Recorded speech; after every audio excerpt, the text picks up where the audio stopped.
Meron palang overload pares dito lang sa lugar namin.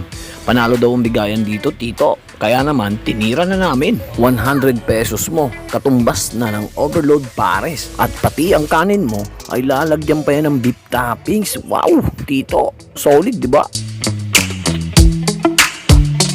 Ayan o, tingnan mo naman, nag-uumapaw ang sahog niyan. Kaya panalo ka dito, tito. Sama ko pare pag may ganyan ha. Tapos na ito. Solid. Overload talaga. Punta kayo dito.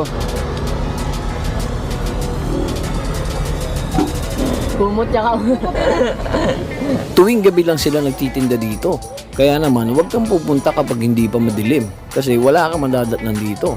Dito mo lang yan makikita sa Scout Borromeo, corner ng Tomas Morato. Kung umabot ka pa sa part ng video na to, baka naman pwede makahingi ng react, share, and follow dyan, tito. Thank you!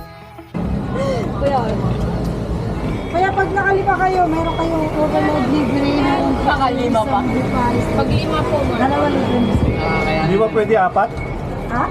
Hindi pwede Isang apat? overload siyang mami lang. Hindi na kaya kong ibigay. Libre yung lahat.